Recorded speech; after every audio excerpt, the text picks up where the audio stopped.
자, 요걸 보면, 이제 자바에는 빅 인테저라는 게 있죠.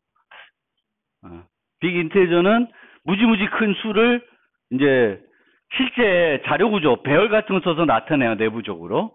그래서 오버플로우라는 게 발생하지 않죠. 그래서, 암호 알고리즘들이, 공개키 암호 알고리즘들이 특히 매우 큰 정수들을 가지고 연산들을 하는데, 만약 그 연산들을 내가 실제 구현해서 해보고 싶다. 그러면은 자바에서는 빅 인테저라는 걸 써볼 수가 있어요.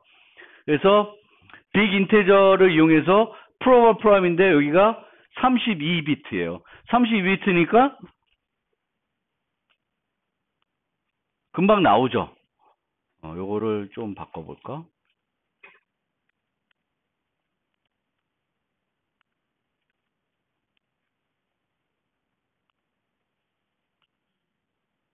요것도 뭐 금방 나오네. 그러면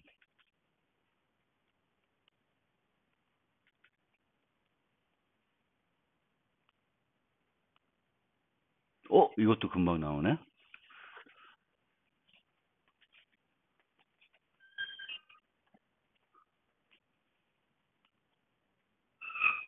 이것도 금방 나오네. 기분 나쁘다. 이거는 금방 안 나오겠지? 금방 나오면 칭찬돼.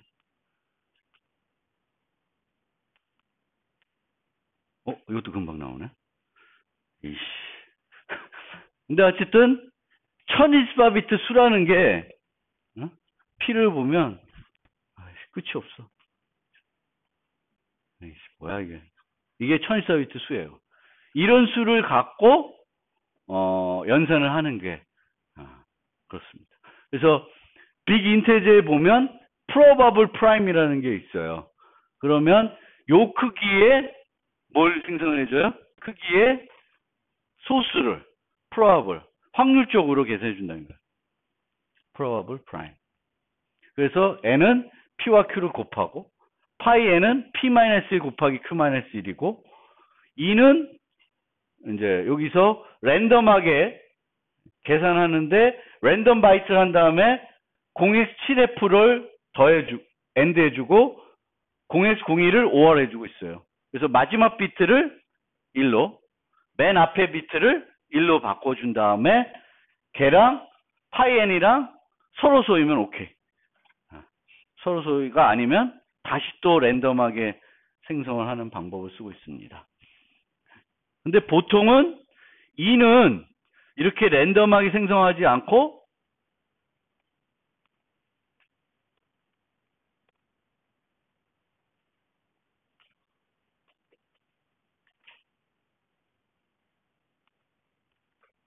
많이 사용한 수가 3하고 65,537이에요.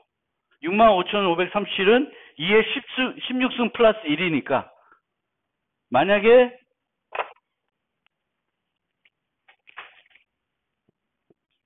M의 2승을 하면 65,536번 곱셈을 해야 되는 게 아니라 몇 번만 하면 돼요? 17번만 하면 돼요. 하면은 이게 17번인가? 더 적게 하면 돼요. 갑자기 수학이 안 된다. 그래서 이 경우에는 65,537을 2로 쓰고 있어요. 그럼 2에 비교해서 D는 상대적으로 크죠. 그렇죠? 그래서 2로 암호하는 건 비교적 조금 효율적이다고 하더라도 D로 암호하는 것은 2보다는 느리겠죠. 그렇죠?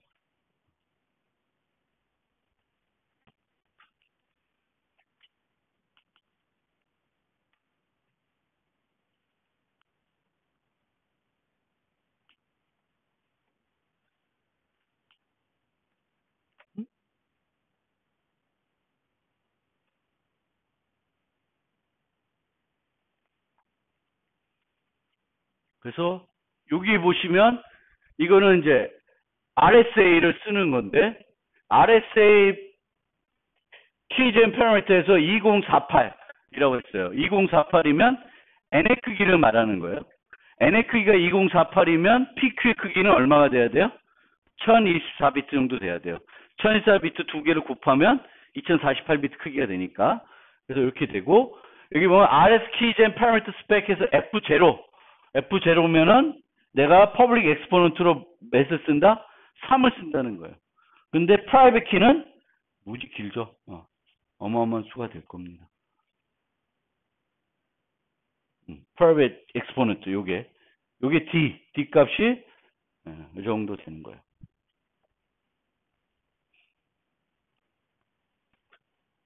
그래서 요 beef라는 요거를 암호하면은 요만큼 크기가 돼요. 왜? 실제적으로 m에 이승했으니까 요 데이터는 범위가 어떻게 돼? 모두 n 하니까 n의 범위가 돼요. 2048비트.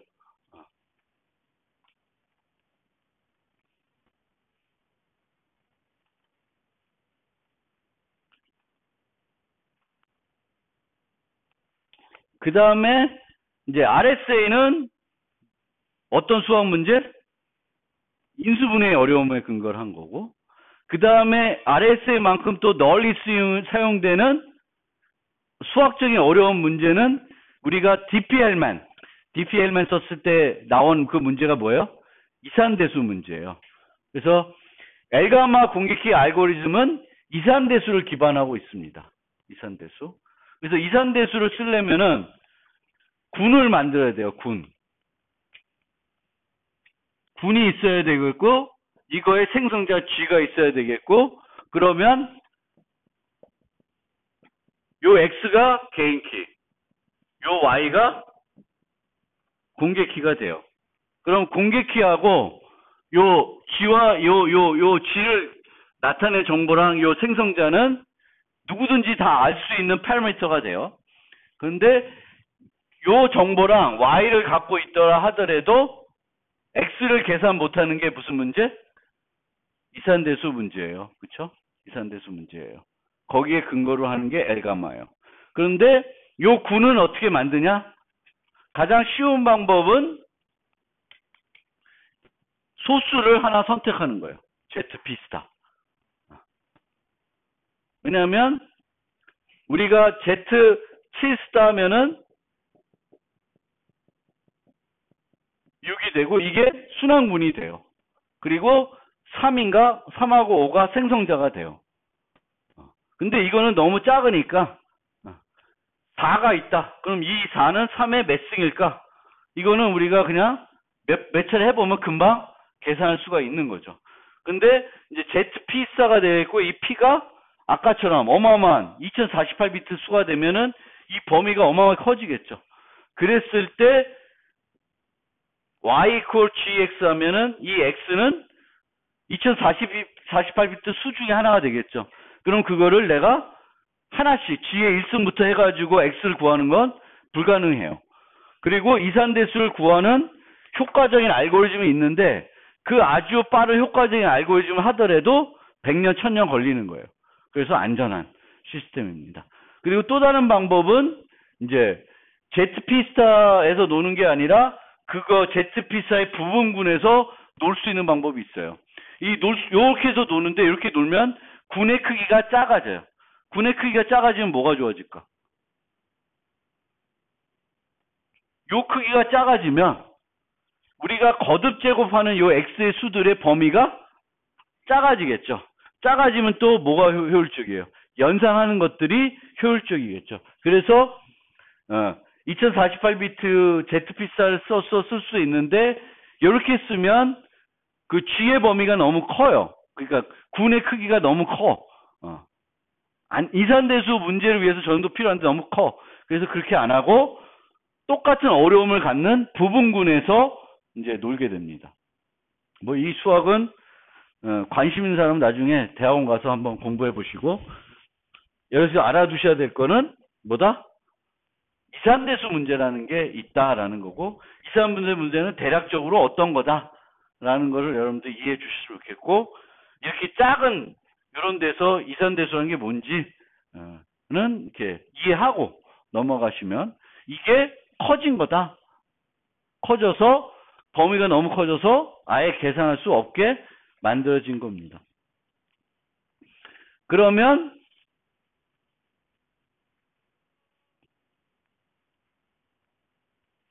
여기 환경 2인데 뭐 환경 2든 1이든 중요하진 않아요.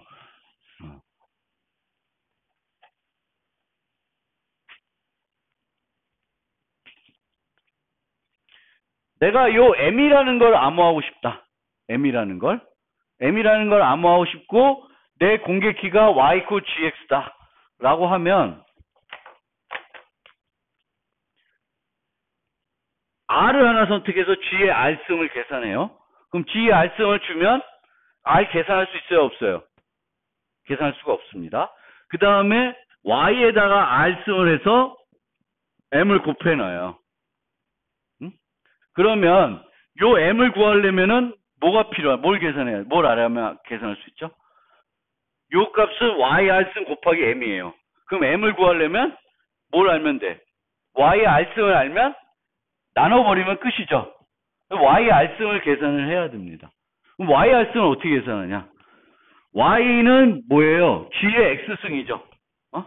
그럼 y의 r승은 뭐랑 같아요? g의 x r승이죠. 그렇죠? 근데 요 r승이 있어요. 그러면 y r승을 계산하려면 여기다 뭘 해주면 돼? 여기다가 x승을 해주면 되죠. x가 뭐예요? 개인 키죠. 그러면yr이 나오고 얘를yr로 나눠주면 물론 정확한 나눗셈은 아닌데 같은 개념이에요. 역원을 곱해주는 거니까yr에 마이너스 1인 그 역원을 구해가지고 곱해주면 이게 상세가 돼서 뭐가 나와요? m이 나오는 거예요.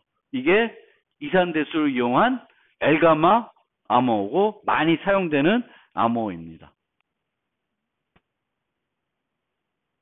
그런데 이렇게 하면은 메시지 자체를 암호하기는 힘들죠. 그렇죠? 이 m은 뭐가 돼야 돼? 같은 군의 원소가 돼야 돼요. 그래서 m은 이렇게 되기 때문에 힘드니까 보통 이런 식으로 하이브리드 인크립션 써요. 하이브리드 인크립션이라고 하는 것은 공개키랑 대칭키를 혼합해서 쓰는 거예요. 그래서 G의 R승을 구하고 Y R승을 구한 다음에 Y R승의 해시를 해요. 해시를 해서 K를 만들어내고 그 K로 그냥 뭐 AS든지 메시지를 암호합니다. 그래서 개인 키를 갖고 있는 사람한테 줘. 그럼 이 사람은 K를 어떻게 구해? 요 앞에다가 뭘 해주면 돼요? 내가 아는 X승을 해주면 되죠. G의 R에 X승을 하면 뭐가 돼요? 얘는 뭐랑 같아요? Y의 R승이 되겠고 이 Y의 R승의 해시를 하면 뭐가 나와? 키가 나오죠. 그렇죠? 그래서 이런 식으로 이산세수 기반의 알고리즘을 이용해서 메시지, 일반 메시지를 암호할 수 있습니다.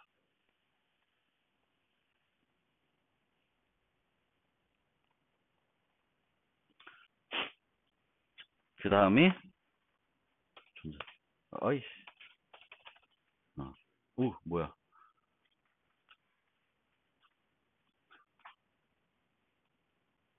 전자소명 가기 전에 다른 얘기 한 가지만 하고 설명을 드릴게요.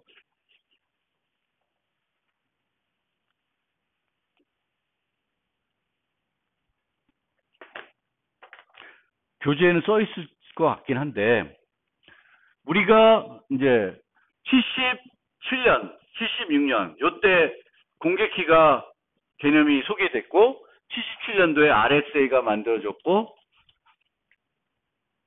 엘가마는 언제 만들어졌지?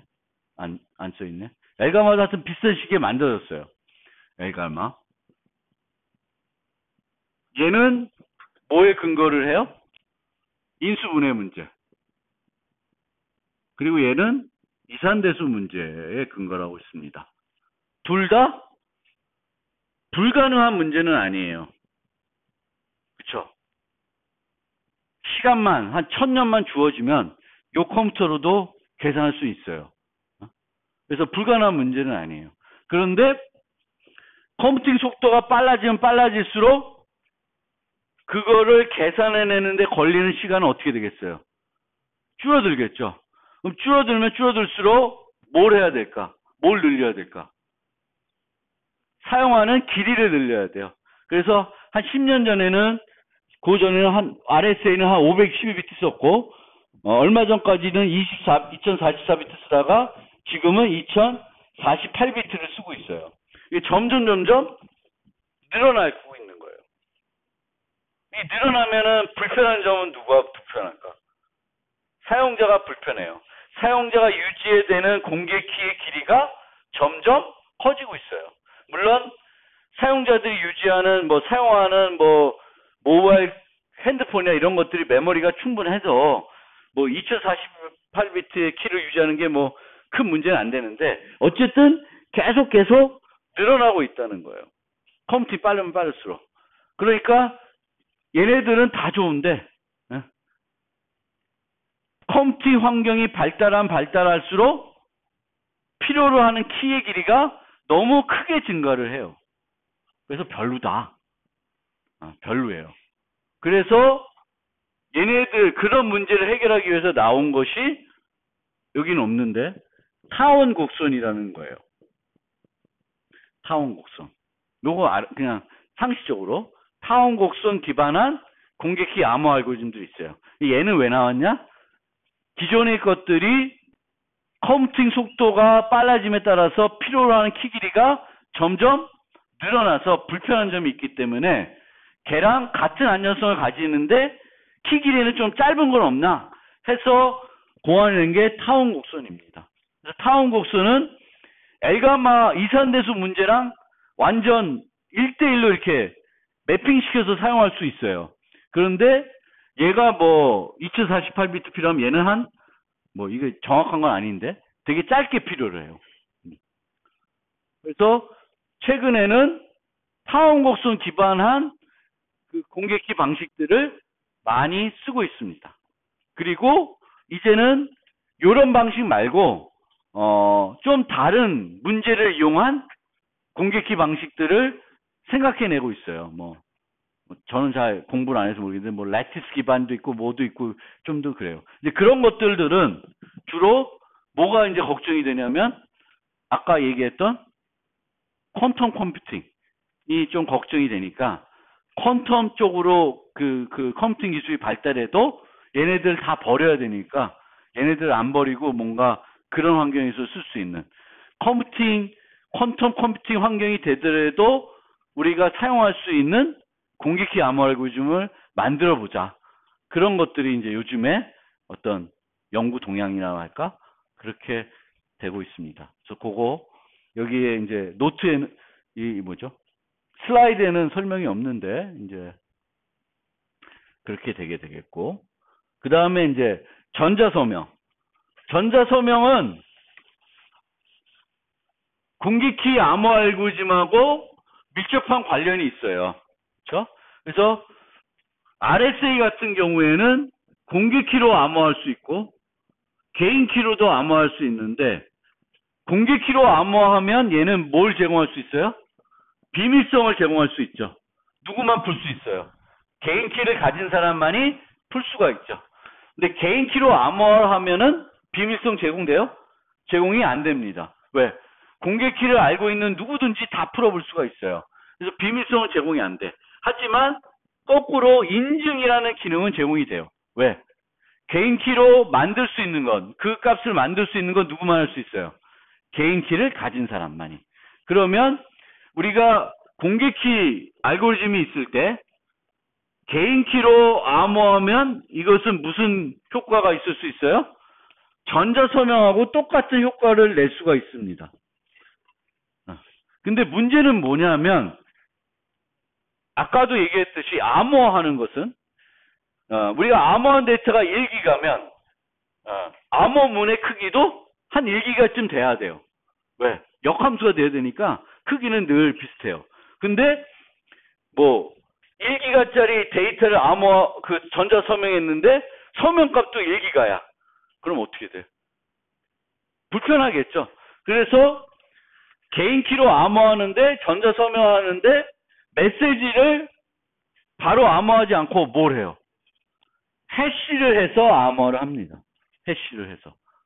그러면 결과값의 크기가 어떻게 돼요? 줄어들겠죠. 그렇죠? 뭐 샤1을 쓰면은 이 해시 값은 256비트가 돼요. 그럼 256비트를 개인 키로 암호하면 그 결과는 256비트가 아니라 몇 비트일까? 예를 들어서 RSA를 내가 2048비트짜리 써요. 그럼 서명값도 작은 값을 암호해도 몇 비트가 돼?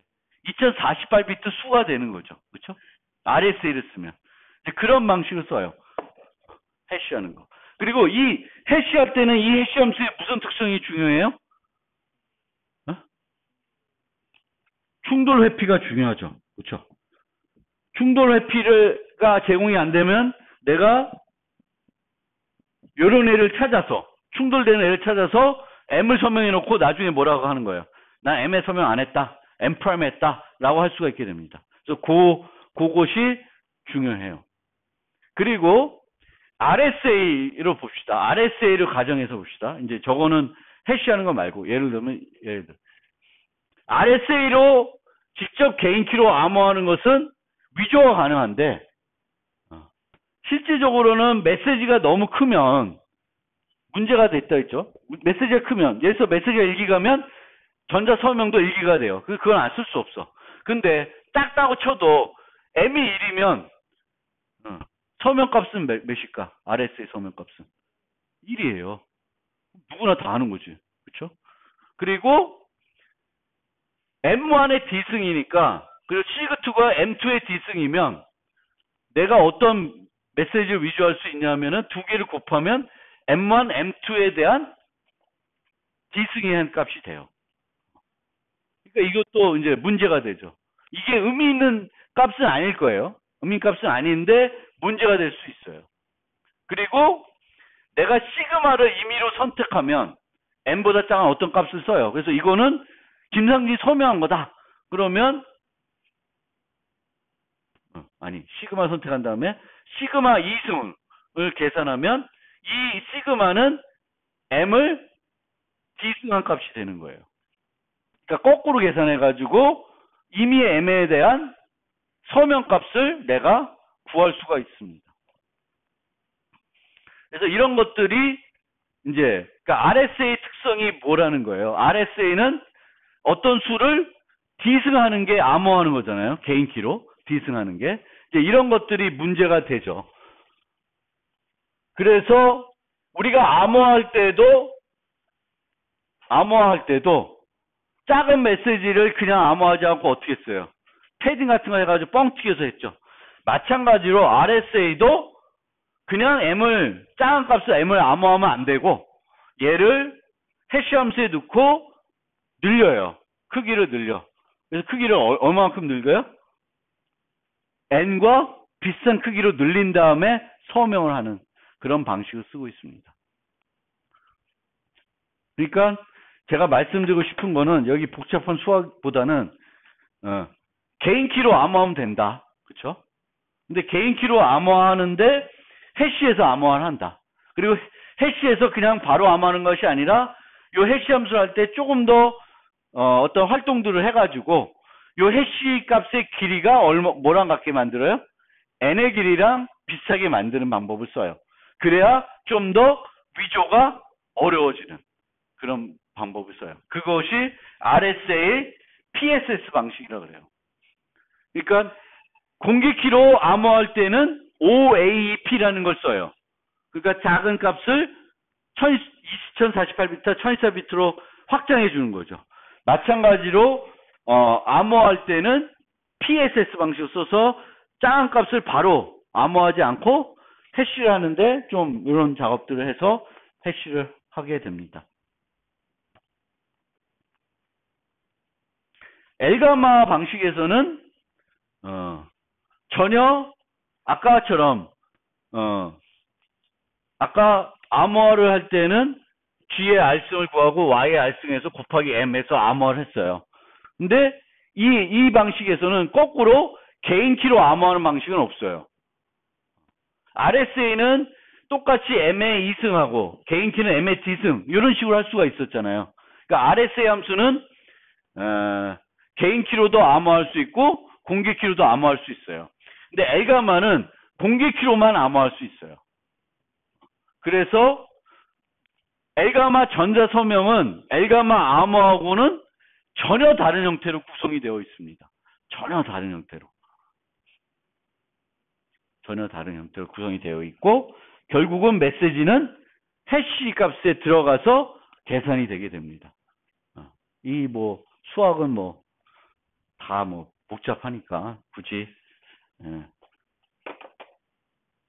보셔도 되고.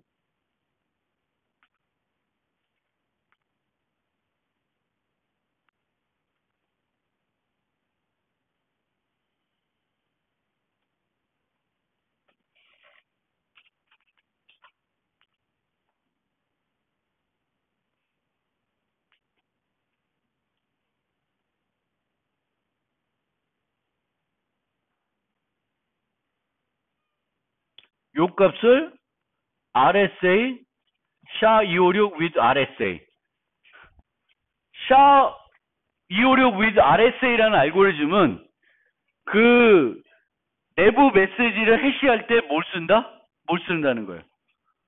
SHA-256을 쓴다는 거예요. 그러니까 여러분들 인증서에 보면 SHA-1 with RSA, 뭐 SHA-256 with RSA라고 돼 있으면은 여러분들이 전자 서명할 때 무슨 알고리즘 써요? RSA 쓰는데 메시지를 뭘로 해시해요? SHA-256으로 해시하는 거예요. 그리고 단순하게 SHA-256으로 해시만 하는 것이 아니고 아까 봤던 PSS처럼 랜덤 값도 넣고 해서 좀 뻥튀기는 걸 해요. 근데 기본적으로는 그 안에 쓰는 게 RSA라는 거예요. 이거 SHA-256이라는 거예요.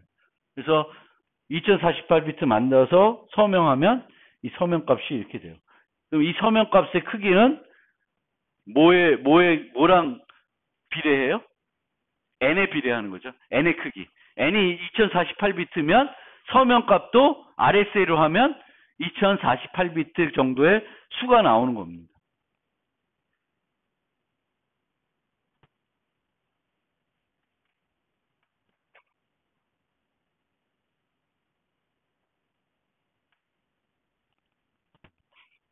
시간이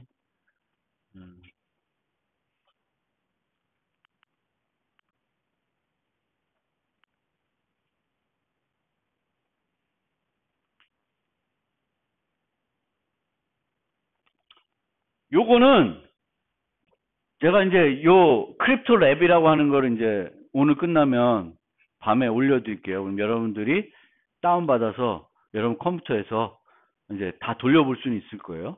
그리고 갖고 계시면 혹시 나중에 자바에서 암호 라이브러리를 활용해서 뭘 만들어야 된다. 그럼 인터넷 뒤지지 말고 이거 보고 하시면 좀 더 편하게 하실 수 있을 거예요. 근데 여기 보면 서티피케이트 테스트가 있는데 여기에 보면 제게 있어요. 같은 제거가 있어요. 여기에 제 인증서가 있는데 지금 제가 쓰는 인증서는 여기 안 넣어놨겠죠. 그렇죠? 옛날 걸 넣어놨어요. 그 옛날 거를 내가 여기서 테스트해보면 쭉 나와요. 그럼 여기 보면 알고리즘은 C에는 김상진이라 그러고 OU는 SHB가 아니야. SHB가 어딜까? 신한뱅크, 그쵸? 신한뱅크에서 발급받은 거예요. 그러니까 신한은행이 등록기관인 거지. 그쵸? 그리고 알고리즘은 SHA-256 with RSA라고가 되겠고, 모듈러스 값은 이렇고, 엑스포넌트는 얼마예요? 65537. 아까 봤던 2의 16승 더하기 1 값이 되겠고, 이슈어는 yes sign. yes sign이 그 뭐죠? 공인, 그 있죠? 한국 공인, 거기. 하여튼, 그 첫 장에 보면 나오는 거기 있는 어떤 기관이에요. 그래서 나오고, 쭉 정보들을 쭉 볼 수 있어요. 하여튼. 그리고 개인키 알고리즘, 개인키도 여기서 끄집어낼 수 있어요. 근데 여기서 이제 이게 어려웠던 점, 요거를 할 때 어려웠던 점은 나머지 것들은 이 라이브러리에 다 만들어져 있어요. 그래서 내가 쓰면 되는데 내 인증서의 개인 키는 뭘로 암호화되어 있어요? 내 패스워드로 암호화되어 있어요. 근데 그 패스워드로부터 암호화되어 있을 때 사용하는 알고리즘이 뭐다?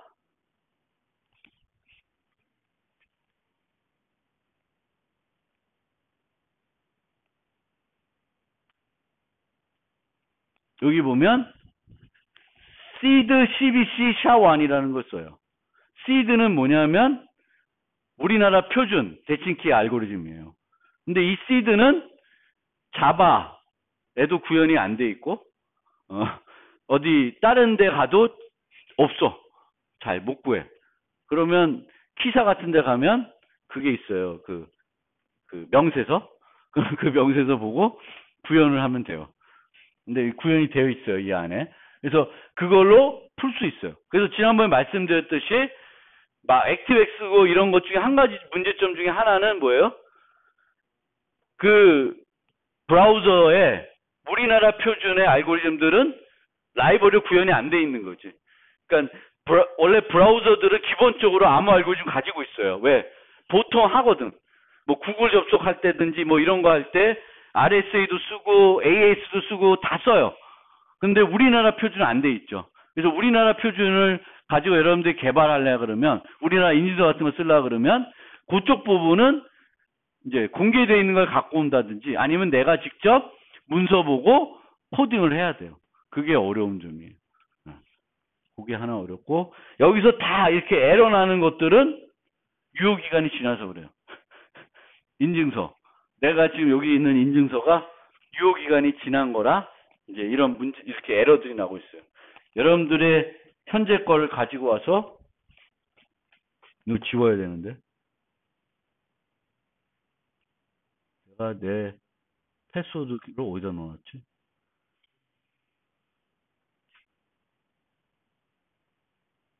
여기 어디 있다. 여기 밑에 보면 내 패스워드를 스트링으로 넣어놨어요. 그래야지 풀리니까. 아니 뭐 그 패스워드 지금 안 쓰니까 상관은 없습니다. 근데 보여줘도 되겠다. 상관은 없다. 야. 지금 그걸 안 쓰니까. 여기 보면 어디 있냐? 아까 있었는데. 여기 string 패스워드. 요게 옛날 내 인증서 암호했던 패스워드예요. 그러면 만약에 여러분들 인증서 갖고 놀라 그러면 인증서를 여기다 파일에다 넣어놓고 요 패스워드를 여러분들 패스워드 바꿔서 해보면 여러분들 개인키 정보 뭐 다 정보들을 다 볼 수 있어요. 그리고 여기에 이제 많은 것들이 들어있으니까 여러분들이 한번 보시면 필요할 때 내가 일일이 이걸 다 설명은 안 합니다. 그리고 요 다음 노트가 올려가 있는 거 보신 분은 알겠지만 하나의 슬라이드가 있는데 그거는 암호 라이브러리에 대한 슬라이드예요. 그 자체도 이제 내가 강의는 안 할 거예요. 근데 거기 있으니까 참고하시고 거기에는 또 제가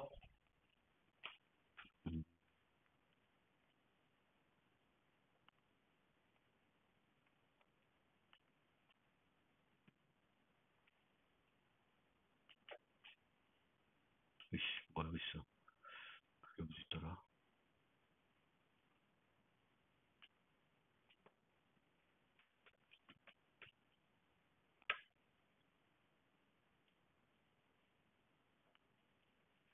갑자기 기억이 안 나네.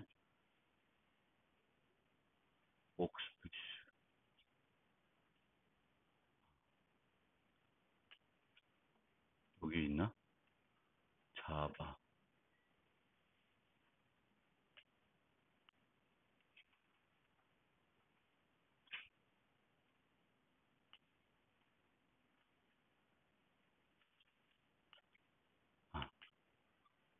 여기 파이썬에 보면 뭐 RSA라든지 뭐 여러 가지 이제 파이썬도 잘 돼 있어요, 라이브러리가. 그래서 파이썬 이제 암호 라이브러리 쓰고 싶으면 내 다른 건 안 써봤는데 파이썬 써봤고 자바는 써봤어요.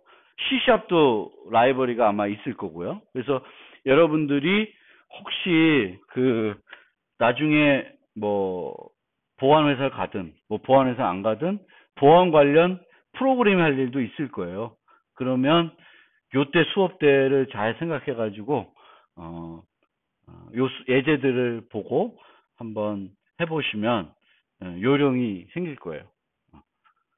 그거를 한번 하여튼 파이썬 자료들하고 자바 자료들을 제가 올려드릴 테니까 참고해서 한번 보시고 되겠고, 다음 시간에는 해시 활용에 대해서 설명을 드리고, 그 다음에 다자간하고 나머지는 옛날에 했던 거 안 하고 나머지 시간은 주로 블록체인과 비트코인 얘기를 할까 생각해요. 제가 준비가 되는 대로. 그래서 작년에 했던 거 안 하고 이제 여러분들이 좀 더 관심 있어 할 블록체인, 비트코인 얘기로 나머지 수업을 채워볼까 합니다.